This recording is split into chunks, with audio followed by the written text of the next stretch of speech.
Kami tahu karena kekuatan, karena pertolongan Tuhan saja bagi kami semua. Kami dapat melewati perjalanan hidup kami yang penuh dengan tantangan, yang penuh dengan pergumulan, yang secara manusia kami tidak mampu untuk menghadapi dan melewatinya. Tapi kami tahu tangan Tuhan yang kuat itu masih menuntun kami sampai pada pagi hari ini.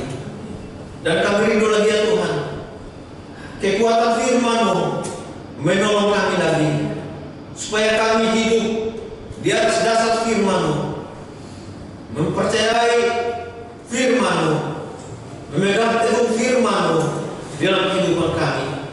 Roh Kudus bekerja bagi kami semua untuk memahaminya dan melakukannya. Terpujilah Engkau ya Tuhan.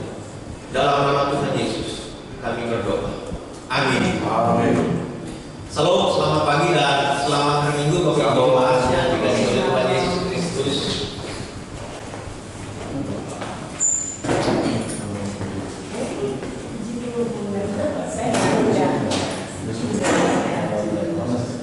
Bapak Ibu jemaat yang dikasihi oleh Tuhan, baik yang ada di ruangan ini maupun yang ada di rumah, apakah masih ada senyum dalam hidup kita sampai pada pagi hari ini?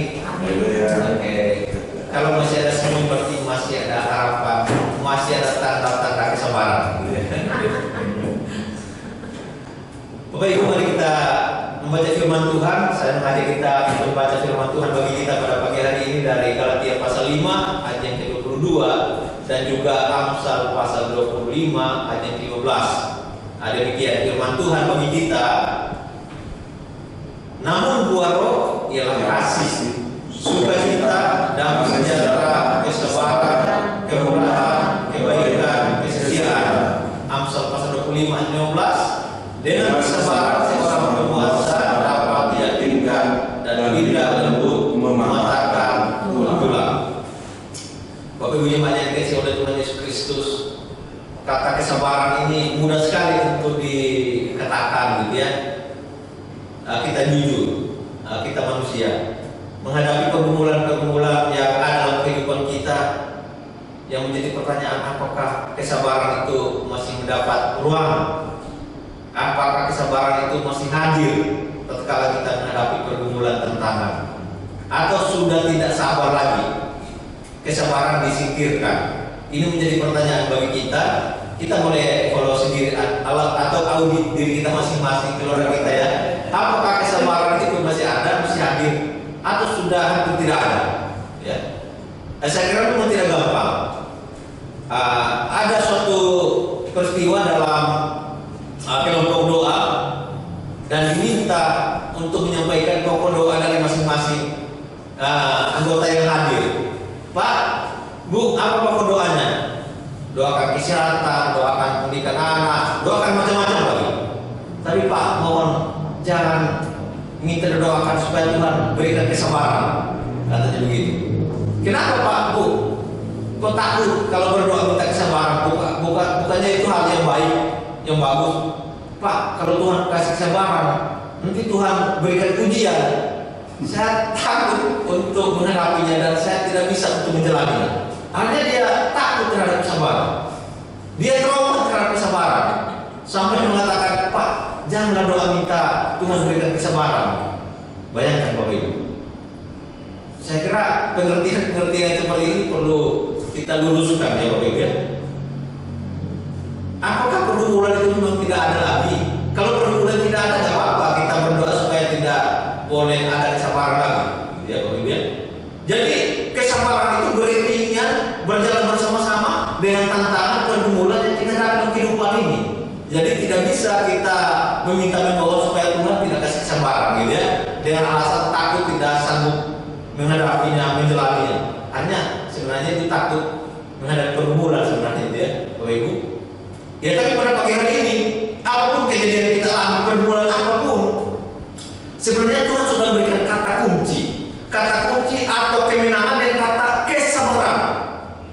Jadi kesabaran itu merupakan kata kunci, kata kemenangan menghadapi pergumulan tantangan apa saja yang membuat kita sabar. Kata kunci itu Tuhan sudah memberikan, gitu ya. Tapi memang menjalannya tidak gampang, ya. Oke, mari kita belajar apa itu kesabaran. Ada juga mengatakan kesabaran itu tindakan untuk menahan diri dari hal-hal yang hendak dilakukan. Menahan diri. Memang menahan diri tidak gampang, dia akan diuji dalam realita kehidupan. Tapi itu tetap kesabaran. Menahan diri dari apa? Dari emosi. Ya. Semua mesti punya emosi Bapak Ibu ya. Akan timbul dia nanti kalau menghadapi tantangan. Dan bertahan serta tidak mengeluh pada saat sulit. Kesabaran selain menahan emosi juga tidak mengeluh gitu ya.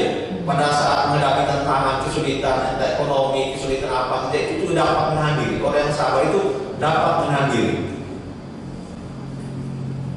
Pada saat mengalami tekanan, pada saat ada tekanan dalam hidup. Maka ada gambar di slide ini yang coba saya lihat. Memang di slide itu semacam tindakan terapi kesabaran barangkali gitu ya. Jadi terapi kesabaran Bapak Ibu kalau menghadapi tantangan apa saja, coba tutup mata. Dan saya pahami gambar di slide ini, orang yang sedang tutup mata dan dia hilangkan tangannya di dadanya itu sedang berdoa dan mengatur nafasnya, gitu ya. Berdoa, Tuhan tolonglah saya ini menghadapi pergumulan yang berat, menghadapi si A, menghadapi si B, supaya saya sabar, kan gitu. Dengan doa menahan diri ya, menutup mata gitu ya, menutup mata. Dan memikirkan langkah-langkah gitu. Langkah yang dipikirkan itu kan mengatur emosi, mengatur pikiran. Jadi orang sabar itu memanage pikirannya, memanage emosinya. Jadi dalam kesabaran itu orang berpikir begini, jangan hanya menekankan emosi, tapi juga berpikiran baik. Ya memang jangan salah satu dari itu. Kalau hanya memikirkan pikiran, dia menjadi orang yang tidak berbelas kasihan dan hilang kesabaran. Gitu. Maka dia akan bertindak bengis, tidak ada belas kasihan. Tapi juga kalau orang yang menekankan emosi, maka dia juga tidak sabar dan melakukan tindakan yang cepat yang membahayakan karena tidak dikelola oleh pikiran. Jadi orang sabar itu Bapak Ibu, orang yang memiliki keseimbangan pikiran dan perasaan atau emosi. Nah itu, orang sabar mengelola dua-duanya dengan baik. Maka kita perlu mengelola dua-dua itu. Kita punya pikiran, kita punya emosi. Kalau tidak dikelola dengan baik Bapak Ibu, maka akan timbul tindakan-tindakan yang tidak sabar, gitu ya. Kesabaran juga dikatakan dalam Galatia 5:22 itu dari kata maknanya makrohumia ya, yaitu ketabahan, panjang sabar, tidak mudah marah, tidak putus asa, dapat mengendalikan diri, punya daya tahan dan daya juang, gitu ya. Jadi punya daya tahan, daya juang di tengah-tengah tantangan apapun, itu orang sabar. Gitu. Dia mampu bertahan, mampu untuk berjuang. Memang teori ini tidak gampang, akan dibuktikan di lapangan tiap-tiap hari yang akan kita hadapi. Menguji kualitas kesabaran kita itu. Kualitas apa? Pikiran dan perasaan, emosi itu diuji di lapangan. Apa betul saya ini orang sabar atau tidak sabar? Akan diuji dengan itu. Kita usah takut dengan tantangan pergumulan. Kita buat kita masuk dalam sekolah ujian kesabaran. Ujian kesabaran. Nah, kita cuma masuk ke sana, tidak bisa kita lari dari ujian kesabaran, betul? Tidak bisa. Kecuali kita mau cepat di surga, gitu ya. Kalau masih di dunia, masih itu diperlukan dan ujian kesabaran terus terjadi. Memang ujian kesabaran itu dengan air mata, dengan pergumulan, dengan tangisan, gitu, dengan berlutut, itu kesabaran. Jadi tidak bisa hanya dengan biasa-biasa, harus luar biasa. Kalau orang yang biasa-biasa, saya kira kesabaran itu akan hilang. Harus berlutut air mata lah. Kata kesabaran juga berkaitan dengan suatu gagasan tentang berpikir panjang atau tidak mudah-mudah waktu. Jadi orang yang panjang sabar itu berpikir panjang, itu memang berpikir panjang. Berpikir panjang itu begini, kalau terjadi masalah, pergumulan, tantangan, dia keluar pikirannya. Apa penyebabnya?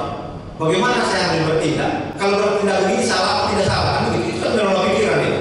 Harus begitu. Jangan tidak berpikir, ya. Harus mengelola pikiran. Panjang sabar, maka dia menjadi panjang sabar. Panjang pikiran, pikirannya panjang. Bapak Ibu, kalau orang yang pikirannya sungguh pendek, dia akan melakukan tindakan yang berbahaya langsung. Kenapa orang melakukan bom diri, teroris itu?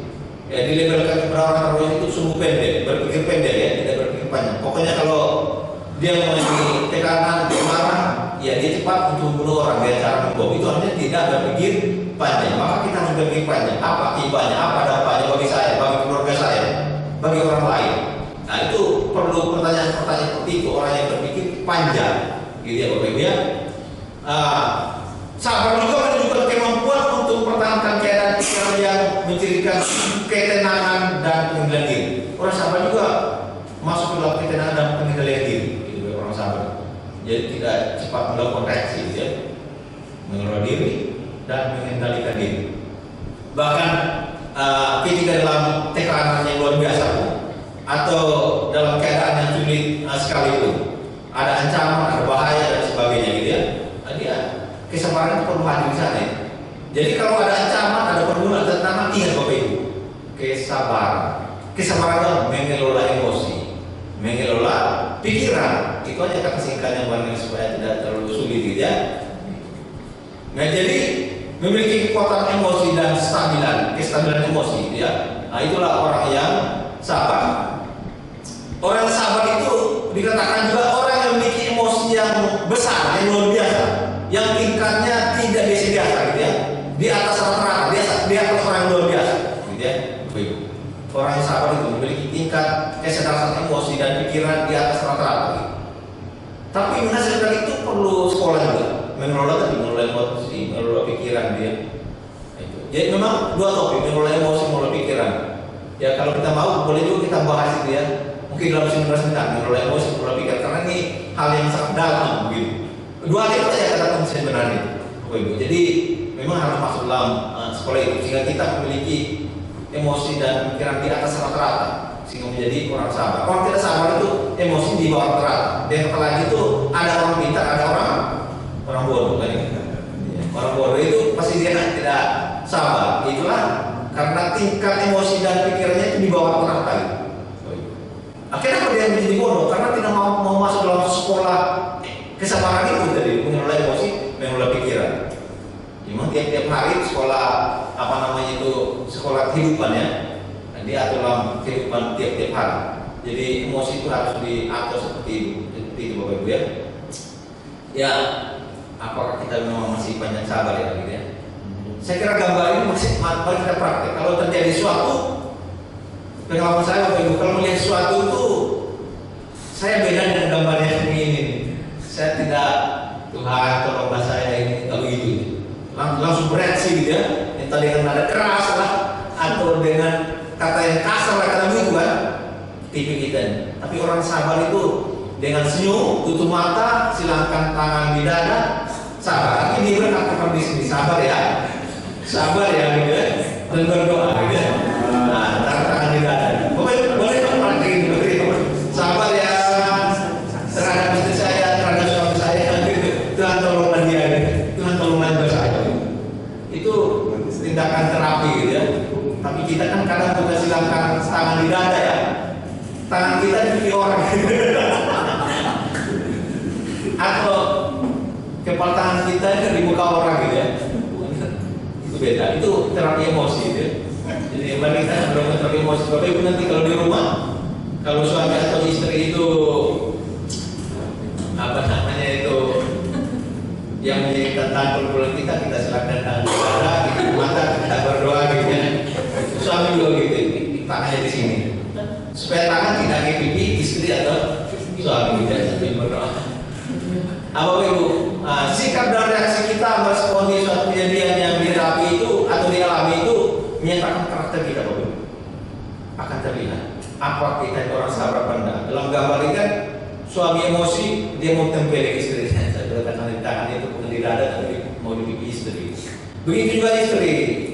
Suami salah, dia marah sekali gitu ya. Inilah gambaran bagaimana kehidupan sehari-hari yang nyata itu gitu ya. Jadi memang kesabaran itu menyatakan karakter kita betul. Menyatakan karakter. Karakter itu hal yang sangat penting dalam kehidupan seseorang. Jadi kita nggak boleh agak remeh, bodoh amat, gitu, karakter apa gitu kan. Ada orang begitu. Tapi Bapak Ibu, karakter itu menyatakan identitas kita, harga diri kita. Kalau kita tidak menjaga karakter diri kita, kita tidak menjaga harga diri kita. Gitu ya. Orang bodoh tidak mau menjaga karakter diri kan gitu. Jadi kesabaran menyatakan karakter kita. Nah, mari kita perlihatkan karakter kita dalam kehidupan sehari-hari. apakah karakter kita seperti gambar ini atau nanti gambar berikut akan saya perlihatkan. Memang karakter bukan hanya sifat, karakter yang terjadi dalam tindakan, gitu ya. Jadi mari kita evaluasi apakah karakter kita seperti gambar ini atau kita mau tinggalkan gambar begini yang juga gambar diri kita, Bro.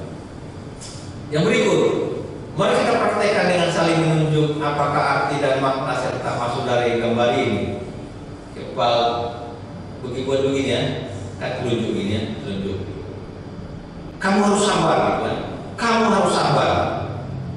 Ya sebenarnya kalau orang paham secara filosofi kan, dia katakan kepada orang lain kamu sabar, tapi dia juga mengatakan kepada dirinya setelah belajar ke dia. Dia juga harus sabar. Karena gitu ya. Mau saya begini, kita menyatakan atau menghimbau seorang untuk sabar, tapi kita juga harus menuju diri kita sendiri dengan jari yang lebih banyak untuk kita sabar. Gitu ya. Jadi kesabaran itu harus lahir dari kesadaran diri sendiri dulu, baru kita boleh menasihati orang lain, menyatakan kepada orang lain sabar. Mulai dari situ, walaupun ini dalam konteks mungkin mereka saling marah ya, tapi saya mau lihat tangan yang ditunjukin. Boleh kita orang mama harus sabar ya, papa harus sabar ya, tapi papa juga harus sabar 3 kali lebih banyak dari istri. Saya kira itu lebih aman. Karena kadang-kadang kan papa menghakimi aja, bilang mama sabar-sabar tapi papa enggak. Ya saya kira jalannya temannya begitu. Kita tunjuk orang, tapi ingat 3 lebih banyak kepada kita sendiri. Saya kira ini hal yang paling aman gitu ya. Jadi ingat nanti di rumah Bapak Ibu, mama sabar ya, tapi ingat tangan yang 3 ini juga kepada papa kan gitu. Papa 3 kali lebih, 3 kali lipat lebih sabar lagi dari mama kan gitu. Sebaliknya begitu juga ya, karena kan tangannya sama-sama kepala dan saling menunjukkan. Aman langsung. Ini nih, saya juga sengaja buat gambar. Ini hanya gambar Bapak Ibu, bukan asli ya. Ada gambar ini, foto guys. aslinya enggak gitu? Ya, aslinya nanti Ibu lihat. Kalau dibilang aslinya begini kan nanti nggak enak melihat dari sendiri. Gitu ya. Nanti aslinya istri yang tahu, yang aslinya suami yang tahu terhadap ini kan begitu. Dan Tuhan lebih lagi. Jadi kesabaran itu Bapak Ibu harus dengan gaya. Oke gaya, artinya ada apa? Ada tindakan, ada aksi. Bukan hanya bilang sabar ya selesai, enggak. Harus ada aksi, harus tindakan. Tindakannya bagaimana? Harus objektif. Objektif artinya begini. Kita tinggalkan subjektivitas kita. Kalau subjektivitas itu kan lahir dengan pikiran kamu yang salah, saya yang benar. Gitu. Tapi tinggalkan dulu sisa objektif, datang untuk menyelesaikan sesuatu. Harus objektif. Kalau enggak, dia sudah memiliki dirinya nanti terjadi perkelahian, enggak selesai. Maka sabar itu satu tindakan gaya yang objektif, yang netral gitu ya. Menengahkan itu semuanya, datang sebagai sama-sama orang yang menyelesaikan masalah dan sama-sama menyadari mungkin sama-sama salah kan gitu. Datang yang objektif. Dengan santun juga, dengan santun ya. Kalau objektif tidak santun, bukan menyelesaikan masalah, cuma besar. Coba ya datang yang orang marah. Tidak lama terjadi perkelahian. Maka dengan santun juga. Dengan santunnya kasih sayang ya. Itulah gaya manajemen konflik Bapak Ibu yang dapat menyelesaikan masalah. Ini hanya gambar. Jadi gambar ini memang gambar yang saya ambil di foto gitu ya. Dan senyum, ini gambar. Jadi dengan senyum melihat istri melihat suami dengan senyum dan saling memegang tangan. Saya kira ini hanya gambar yang memberikan inspirasi. Jadi kalau terjadi masalah pergumulan, datanglah yang gaya yang santun, yang saling memberikan senyum, memegang tangan. Ini hanya satu gaya, artinya masih banyak gaya yang lain. Mungkin dengan rangkulan, macam-macam gaya kan, yang menunjukkan apa namanya itu kayak kerabat dan juga kemesraan kalau suami istri kan gitu. Nah, tapi kan tergantung dengan siapa kita mau melakukan menyatakan kesabaran kan gitu. Dan gaya menjadi konflik lah dengan senyum. Ini gambar yang ideal. Tetapi kenyataannya kan bisa jadi tidak ideal gambar kan. Tapi kita lihat dulu yang ideal supaya kita berusaha untuk praktekannya gitu ya. Nanti di rumah pada perjalanan kehidupan mari kita praktekkan ini. Saya juga Bapak Ibu orang yang bagaimana itu ya, susah untuk terlalu mesra gitu. Romantis. Agak susah gitu. Agak terlalu kaku gitu ya. Sama Pak. Iya. Agak terlalu kaku untuk mesra. Padahal mesra itu sebenarnya bagian dari gaya kesabaran dan perlu. Istri kan suka juga bisa mesrahin sama suami, ya. Suami juga sama istri gitu ya, saling mesra lagi dengan suami istri kan gitu. Itulah gaya kesabaran sebenarnya pada saat mengalami masalah tantangan antara suami istri. Jadi gaya kesabaran satu senyum. Gitu ya. Tapi saya katakan inilah gambaran idealnya. Tapi yang ideal ini coba kita berproses prakteklah kehidupan. Kalau terjadi perbedaan pergumulan atau dengan siapapun dan gaya yang satu yang baik gitu ya, yang objektif. Saya kira siapapun tidak akan menutup diri untuk membuka ruang terjadinya suatu penyelesaian masalah karena kesabaran. Kesabaran itu kata kunci yang sangat luar biasa untuk dipraktekkan. Juga dalam 1 Tesalonika pasal 5 ayat 14 dikatakan, sabarlah terhadap semua orang. Sabarlah, suatu perintah, sabarlah gitu Bapak Ibu. Suatu perintah yang ditaati, bukan untuk kita diskusi dan tolak atau terserah siapapun gitu. Jadi tidak terserah istri, tidak terserah suami atau siapapun, tapi ini suatu perintah. Kalau ini kita taruh dalam hati kita, ini perintah Tuhan yang harus saya jalankan, maka hal-hal yang membuat saya sulit untuk menyatakan kesabaran kepada siapapun itu akan bisa tersingkir karena saya ingat perintah Tuhan. Saya hanya melakukan perintah Tuhan dan saya mau taat pada perintah Tuhan. Saya menyatakan kesabaran, bukan tergantung kepada orang yang membuat saya tidak bisa sabar. Kalau bergantung kepada situasi kepada orang Bapak Ibu sulit, kesabaran tidak akan terjadi dalam hidup kita dan kita tidak akan melakukan sesuatu perbaikan karena kesabaran itu menuju kepada perbaikan, kedamaian gitu kan, pemulihan. Tidak akan terjadi kalau kita tidak ingat perintah Tuhan. Saya kira ini yang sangat penting. Dia mau terima saya pada pokoknya saya karena perintah Tuhan. Jadi tidak dipengaruhi oleh situasi hati atau situasi di luar kita, tapi kita melaksanakan perintah Tuhan. Sabar juga diperuntukkan atau ditujukan bagi semua orang yang dianggap mengganggu kenyamanan kita. Sabarlah kamu terhadap seorang, terhadap siapa saja lain. Jadi bukan memilih saya sabar terhadap dia karena masih ada titik toleransi sedikit terhadap dia yang meninggal terhadap semua orang. Mari kita mulai melakukannya. Memang tidak gampang, tapi kita harus mulai melakukannya. Sabar terhadap semua orang. Saya pun sabar terhadap anak saya kecil karena saya lihat kecil dan belum mengerti apa-apa dan saya mulai sabar terhadap dia. Tapi kadang terhadap anak yang lain saya bisa jadi tidak sabar. Padahal harus sabar untuk semua. Kadang-kadang kita memilih diri Bapak Ibu dengan konsep-konsep kriteria yang kita sudah ukur. Padahal firman Tuhan bilang sabar perintah Tuhan pada siapa saja kita lakukan. Ini gambar Bapak Ibu ya, yang macet luar biasa kalau kita lihat mobil ini kan. Ujian kesabaran, apalagi di Jakarta. Di Jakarta ini kan perlu kesabaran tinggi ya di tempat yang macet, apalagi di Cibubur ini kadang kalau dapat macet luar biasa ya. Kalau orang nggak sabar bisa serunduk gitu ya. Kalau kita sabar terhadap siapa saja yang ada di situ, bukan karena di depan kita ada mobilnya polisi kita sabar takut nanti ada polisi, ada presiden datang. Kalau di depan kita itu ada mobil yang mungkin kita lihat mobil orang biasa banget kita serunduk kan kelihatan juga. Jadi kita sabar bukan karena polisi kita Bapak Ibu. Karena kita sabar, kita perintah Tuhan, kita taati terhadap siapa saja. Ini contoh dengan itu juga ngantri di bawah itu. Ngantri kan itu budaya kesabaran. Budaya ngantri, budaya kesabaran. Itu juga ujian kesabaran kalau ngantri Bapak Ibu. Ngantri panjang sekali. Kadang kalau orang yang nggak sabar itu kan dia bisa melakukan tindakan melewati orang lain. Itu gak gampang gitu ya. Karena kita sabar kalau ada pejabat di depan kita, tapi kalau orang biasa karena bisa kita nyelon gitu ya. Kita melihat siapa dulu di depan kita nggak sabar. Harus sabar pada semua orang. Orang besar ini harus sabar pada orang kecil. Bukan karena dia kecil, kalau kita bisa enaknya sabar pada semua orang. Jadi tidak terbatas kesabaran itu. Nanti akan diuji. Ini kan ngantri orang ya. Tapi saya tidak tahu kalau seandainya gambar saya dapat ngantri masalah gitu ya. Di datang ngantri masalah panjang begini.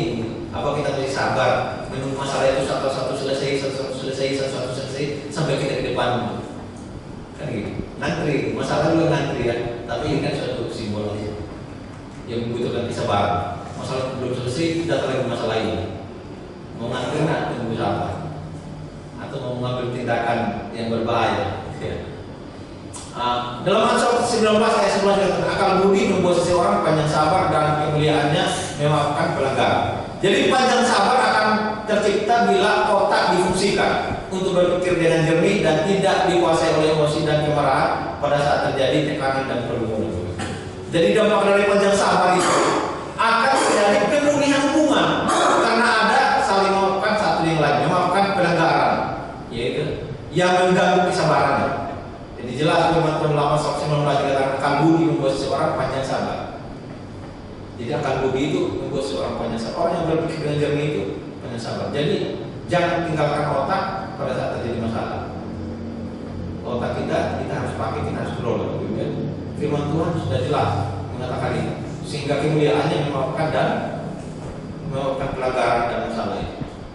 Panjang sabar itu memaafkan, bukan hanya panjang sabar dan kalau lebih selesai. Kalau ada masalah contoh suami istri itu harus sampai kepada memaafkan pelanggaran dengan sabar. Bukan hanya sabar selesai, menahan diri tidak membuat begitu lagi, tapi harus ada penyelesaian sehingga sampai terjadi memaafkan satu yang lain. Itu juga sabar itu harus pada tindakan penyelesaian masalah, gitu ya. Juga Amsal 14 ada musim melihat orang yang panjang sabar besar pengertiannya, tetapi siapa cepat marah membesar kebodohan. Nah, ini saya sudah katakan juga gitu. Orang sabar itu pintar, orang yang tidak sabar itu bodoh. Kita tinggal pilih aja mau yang mana. Orang pintar pasti sabar ya. Kepintaran seorang dapat dilihat dan diukur dari kesabarannya itu. Orang yang sabar itu orang pintar, bukan aja IQ dia dapat nilai sekian, tapi orang sabar itu suatu kepintaran, bisa diukur di situ. Ini orang pintar apa enggak? Sebaliknya orang bodoh cepat kemarahan menyatakan kebodohan. Tinggal kita mau pilih yang mana. Pokoknya orang sabar orang pintar.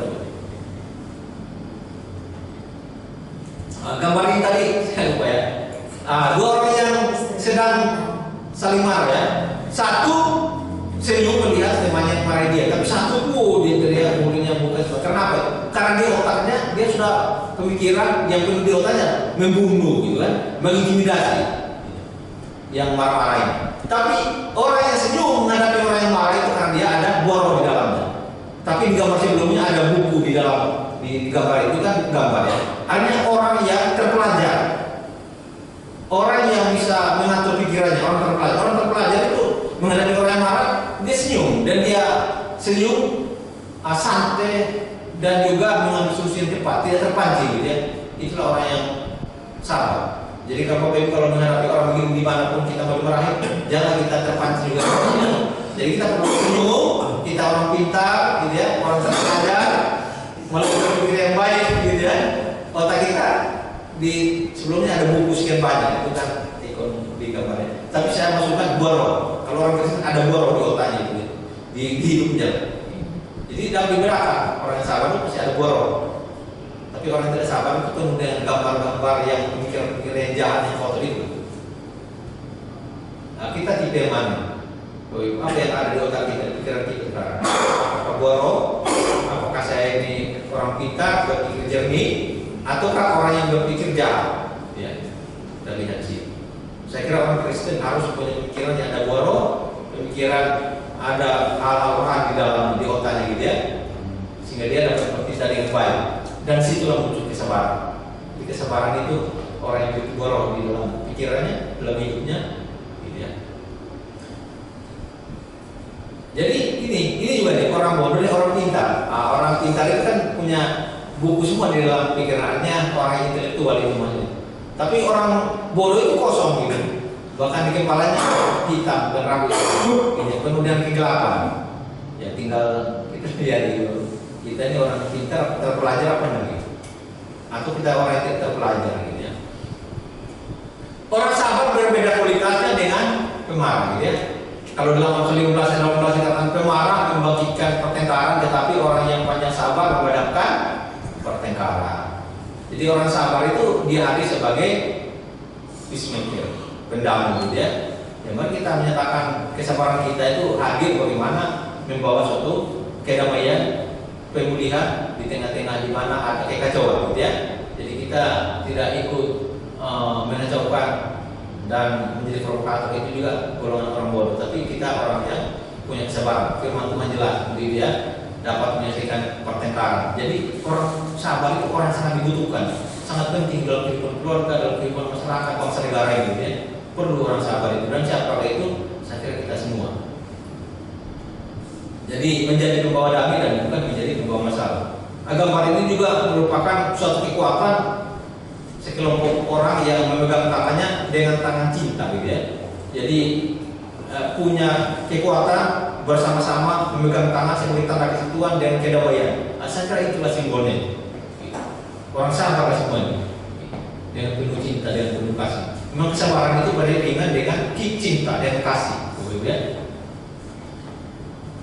Amsal 16:32 juga dikatakan orang yang sabar melebihi orang seorang pejuang dan orang yang menguasai dirinya melebihi orang yang menguasai kota. Itu kesabaran luar biasa. Lebih dari itu. Dalam gambar ini juga terlihat ya. Jadi salah satu kunci kesabaran Bapak Ibu adalah penguasaan diri. Ia menjadi pahlawan yang berjuang mendapatkan kemenangan karena ia mampu mengalahkan dirinya sendiri dan menguasainya. Gitu.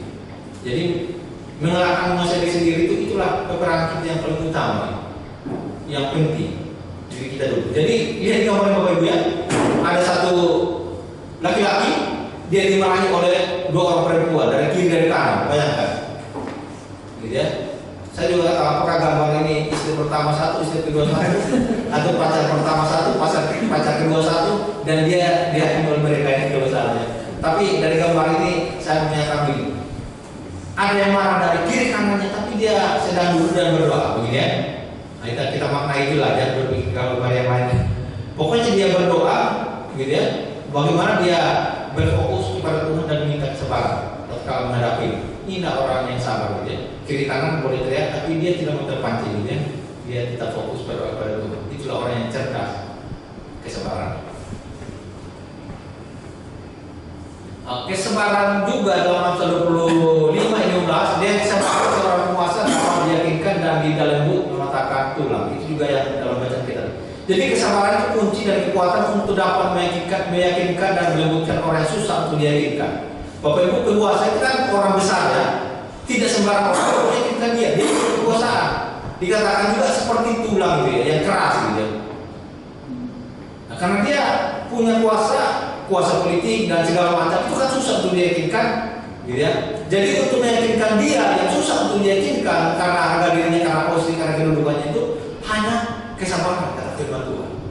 Kesabaran yang perlu itu. Biasalah ketemu orang besar, apalagi dia sombong ya. Nanti dia kan marah-marah gitu ya. Maka perlu kesabaran itu dia. Ada juga analogi dalam pokok doa itu ya. Ada seorang janda yang datang kepada hakim, kepada apa yang firman Tuhan katakan berulang-ulang hanya hakim itu lembut hati untuk menjawab permintaannya. Karena datang berulang-ulang itulah tindakan kesabaran. Coba dia langsung menyerah, dia tidak dapat apa-apa. Tapi karena dia sabar dan kesabaran itu dilakukan dan kita berulang-ulang, kan dia dapat hasil. Jadi kesabaran itu Bapak Ibu dalam perjalanan waktu dilakukan berulang-ulang. Jadi bukan hanya satu kali. Saya kan sudah katakan kepada dia tidak mau dengar, gitu kan? Nah, itu dan saya sudah menunjukkan kesabaran saya kan itu ulang-ulang, berulang-ulang. Kesabaran itu. Artinya maka kesabaran itu akan sampai pada saatnya akan mendapat kemenangan. Jawaban terhadap siapapun yang sulit. Ya kita lihat dalam tindakan sehari-hari, tipe kita kan macam-macam ya. Apalagi suami, saya kepala rumah tangga gitu kan. Kalau istri tidak memahami posisi dia dan istri juga tidak mau merendahkan hati dan tidak mau sabar, ya jadilah perang. Jadi maka perlu kesabaran berulang-ulang. Sebaliknya begitu juga. Bapak Ibu, Kolose 3:13 dikatakan sabarlah kamu seorang terhadap yang lain. Nah ini kan simbol tangan ini menyatakan kesatuan kesabaran satu dengan yang lain, gitu ya. Ada kesatuan itu sama-sama berpikir untuk membangun kesabaran. Dan kesabaran itu harus lahir dari kesadaran dan komitmen bersama. Tidak bisa Bapak Ibu kesabaran itu akan lahir dalam rumah tangga dalam apapun hanya karena istri sabar. Ya nggak apa-apa untuk pribadi dia bagus dapat poin. Tapi kalau untuk saling tidak sabar kan kasihan juga. Rumah tangga layak pendapatnya. Maka kesabaran itu harus dibangun bersama, kesadaran bersama, komitmen bersama. Kalau tidak ada kesadaran bersama, komitmen bersama, maka kesabaran tidak akan ada hari dalam rumah tangga. Maka rumah tangga menjadi kacau. Kesabaran itu tali yang mengikat ya, yang dibandingkan kasih tadi itu. Kalau rumah tangga membaik, karena tidak ada rumah tangga tidak ada perselisihan berbeda pendapat ada. Tapi kalau ada kesabaran, maka disitulah ada ruang untuk perbaikan. Nah, Bapak Ibu saya baru mengikuti acara auditor. Jadi saya mengikuti itu, saya lihat Yesus itu auditor yang baik. Ajaran auditor itu sudah diajarkan dalam firman Tuhan. Memang ada pelatihan. Auditor itu Bapak Ibu, apa yang diaudit? Yang diaudit itu standarnya. Kalau standar kita apa? Alkitab. Maka yang diaudit dalam hidup kita ini standar Alkitab yang kita hidupi. Apa kita sudah hidupinya? Maka yang diaudit itu standar. Kalau dalam dunia audit itu yang diaudit itu standarnya. Kalau dalam satu institusi kan ada standarnya. Api yang dilakukan ini kan sudah diatur. Jadi yang diatur standarnya bukan orangnya. Jadi orang datang untuk melakukan audit itu menemukan ruang-ruang perbaikan namanya. Jadi bahasanya sangat bagus. Itu juga yang dilakukan oleh Tuhan Yesus terhadap orang berdosa. Menemukan ruang-ruang perbaikan, bukan menemukan masalah. Kalau sudah menemukan masalah, orang akan menutup diri dan tanpa besar masalah. Jadi bahasanya menemukan ruang-ruang perbaikan. Apa yang menjadi penyebab? Cari akar masalahnya, cari solusinya. Apa tindak lanjutnya? Itu yang dicari. Jadi dalam satu lembaga itu yang dievaluasi itu standarnya, bukan orangnya. Walaupun orangnya melakukan, ini sangat baik. Jadi perlu juga dalam kehidupan rumah tangga kita diterapkan metode audit ini. Jadi yang diaudit itu standar yang kita atur rumah tangga kita. Rumah tangga kita harus seperti apa hidupnya. Jadi pola-pola yang kita sepakati bersama itu yang kita evaluasi. Bukan pribadi istri, bukan pribadi suami, itu akan kacau itu. Karena menyinggung satu pribadi. Audit begitu, standar itu. Jadi kita auditlah firman Tuhan yang dalam hidup kita. Apa kita sudah lakukan? Suami juga mengaudit istri mengaudit suami. Artinya standarnya untuk pribadi orang. Jadi kita audit juga kesabaran kita ini sampai di mana jalan. Kalau tidak sabar, apa penyebab akar masalah sehingga tidak sabar? Itu juga perlu diselesaikan, cari jalan keluar. Itu yang namanya audit. Maka Tuhan Yesus kan datang mengaudit, menyelesaikan bukan fokusnya pada orang, tapi pada dosa kan duit. Itu standar namanya. Itu yang diselesaikan. Firman Tuhan luar biasa Bapak Ibu mengatakan. Bersabar juga berlangsung seumur hidup. Sabar menghadapi penderitaan dan sebagainya. Ini contoh seperti Ayub. Itu yang saya dapat dalam Alkitab. Ayub itu sabar walaupun penderitanya luar biasa ya. Sekarang tidak ada penderitaan sehebat Ayub, tapi dia bisa bersabar. Saya kira kita bisa juga. Kita punya Tuhan yang sama, kita punya iman yang sama, kita bisa juga. Memang pengalaman Ayub tidak akan menjadi pengalaman kita, tapi bisa juga kita ambil contoh ya. Artinya pergumulan yang kita hadapi itu bisa berbeda-beda, tapi prinsipnya kesabaran itu harus diterapkan. Karena dia yakin dan bersama ini yang dibaca. Jadi Bapak Ibu, kekuatan kita untuk menghadapi atau sabar itu seperti juga yang dikatakan dalam Galatia 4 ayat 20-45. Mereka yang menjadi milik Kristus Yesus telah menyalibkan daging dengan segala hawa nafsu dan segala keinginannya. Jika kita hidup oleh Roh, baiklah kita juga hidup oleh Roh. Jadi kekuatan kesabaran Bapak Ibu hanya oleh pertolongan Roh secara ilahi, gitu ya. Tetapi walaupun begitu Bapak Ibu, ada beberapa kata kunci yang harus kita pahami dan itu menjadi bagian hidup kita. Kalau kita mau menjadi orang sabar, pertama itu lahir baru, bertobat, terima Tuhan Yesus, dan mau dipimpin Roh Kudus. Itu kata kunci yang penting. Lahir baru dulu kita pastikan, itulah standarnya. Bertobat itu standarnya. Percaya Yesus itulah standarnya. Mau dipimpin Roh Kudus itulah standarnya. Jadi kita mau audit setelah standar, apakah kita sudah lahir baru, apakah kita sudah bertobat, apakah kita sudah percaya Yesus, apakah kita sudah dipimpin Roh Kudus dan mau dipimpin Roh Kudus. Itu standarnya yang mau kita audit dalam hidup kita, koreksi banyak. Baru masuk pada keseimbangan antara emosi dan pikiran. Dalam proses-proses ini, memang kita lahir baru, bertobat, percaya Yesus, mau dipimpin Roh Kudus, tapi kita dipimpin dan berjalan dalam pimpinan Tuhan itu bukan berjalan di ruang yang kosong, tapi di ruang-ruang kehidupan kita yang dimana kita dalam pertolongan Tuhan harus masuk ke dalam keseimbangan emosi dan pikiran. Itu yang perlu diatur. Sehingga di situ akan lahir kesabaran. Jadi mari kita mengatur emosi kita, memanage emosi, gitu ya, sekolah emosi dan juga pikiran. Antara dua itu aja. Kalau antara dua itu bisa diatur dengan baik dan seimbang, maka di situ lahir kesabaran. Apalagi Roh Kudus sudah pimpin, sudah lahir baru, bertobat, terus kesabaran akan hadir, akan ada, walaupun sulit. Ya, mari kita berdoa. Tuhan menolong kita semua. Bapak Ibu sudah terima kasih, kami bersyukur untuk firman Tuhan yang boleh kami dengar. Kami tahu bahwa kesabaran itu hal yang sangat penting dalam kehidupan kita, kehidupan kami. Itulah kata kunci kemenangan yang Tuhan berikan kepada kami menghadapi tantangan, pergumulan dalam kehidupan kami dengan apapun atau dengan siapapun. Kami itu sabar. Tapi tolonglah kami ya Tuhan yang kerja Roh Kudus supaya kami dapat juga mengatur hidup kami memanage pikiran kami, memanage emosi kami, supaya kami boleh sabar menghadapi semuanya. Dan biar kesabarannya Tuhan boleh ada, hadir, hidup dalam hidup kami, hidup dalam keluarga kami, hidup dalam masyarakat kami, hidup dalam bangsa kami, sehingga damai sejahtera Tuhan dapat kami alami sana. Terima kasih Tuhan, terpujilah Engkau. Dalam nama Tuhan Yesus kami berdoa. Amin. Bapak Ibu.